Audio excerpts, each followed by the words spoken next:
Now joining us for another Mangru one-on-one is a corporate legend. He started out as a soap salesman and rose through the ranks at Procter & Gamble to become vice president and a pioneer in the concept of partnering during his 36 business-year career.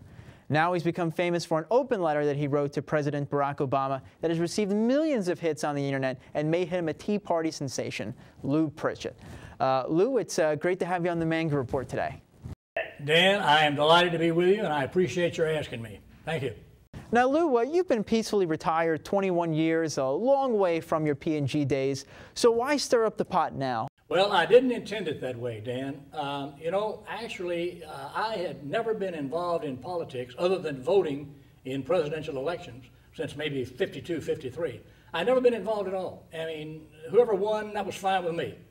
And when Mr. Obama came on the scene back in 06, 07, like all good sales guys, I began to try to figure him out because he seemed to be very different than anything that I have observed before.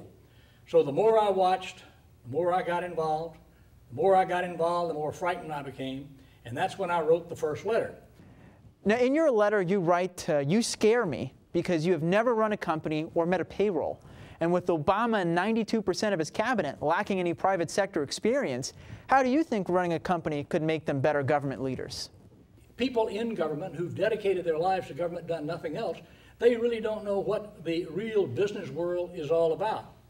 And you know, when you get into the business world, not only do you have to understand all the details about the financing side, but you have to understand about the consumers and the customers and, of course, your own people.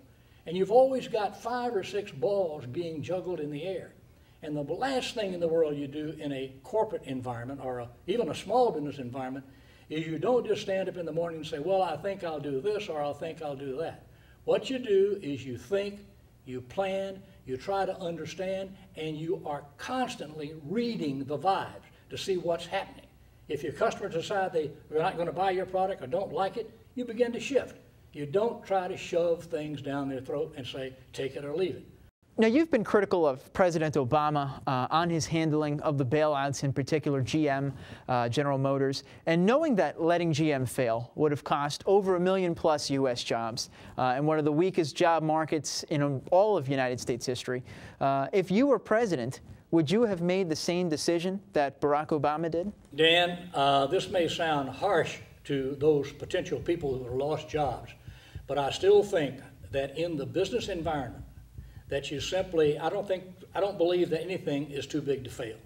I think you have to let it happen. That's a hard thing for me to say. It would be very difficult for people involved, but I really don't believe in the bailout process. No, you were one of the innovators of the concept of partnering in business as opposed to the traditional provider-client relationship. How do you think that we can implement that concept in government?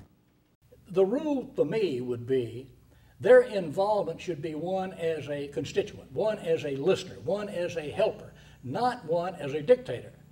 Not trying to take over and saying, well, we're going to form this, but here's the outcome we want, and here's how we want you to behave, and how we want you to operate within it. I think having the government as a partner, as a listener, would be a very, very wise thing to do. You know, if you think about the 350 million people in the U.S., nobody has a corner on brilliance or on intelligence, or no one has all the answers. But I don't think that we tap in to this tremendous reserve of talent that we have. And there are ways to do it. For many small businesses out there, operating in a recession is now a way of life. And as a business innovator, what do you think small business owners should be doing to prepare for what is to come? If I were running a small business, the first thing I would do today, because of this uncertainty, I would stop hiring. I would examine every inch, every nickel, every dime of my expenses. I would totally relook at my product, whatever that product may be, and find out where I can make improvements or where I can add or where I can take away from some of the things that I'm doing. I think it is still hunker down time. Should small businesses look at moving production offshore? You know, one of the things that Walmart got criticized so hard for was, oh, you know, we're buying all this stuff from China and so forth. Well, but we don't pay much attention to the benefit that brought to the average American in bringing prices down. Sam Walton used to say to me, If my price is equal to Sears' price or Costco's price or others, I have no advantage. What I need to do is to find a way to get my selling cost per square foot down to 70 if theirs remains at 100. And he did that in many different ways. One was Buy America, which is a very, very successful campaign, but the other was going offshore. But it delivered tremendous value to millions and upon millions of American consumers. And I think that a lot of the politicians totally misread that. Yeah, going offshore is a very, very intelligent decision in my judgment. President Obama has stated that he's amused by the Tea Party. And at this point, seeing the effect that the Tea Party has had on elections, most recently in Maryland, shouldn't the president recognize the power of grassroots? You know, he needs to go back and look at a little bit of history. And this country has been built upon movements. If you go back from Prohibition, our women's rights, the Civil Rights Movement, anti-war movement, all of these great movements have come about when the average American citizen says, hey, I'm concerned, but I don't believe my government is concerned, but they don't care, or they're not listening.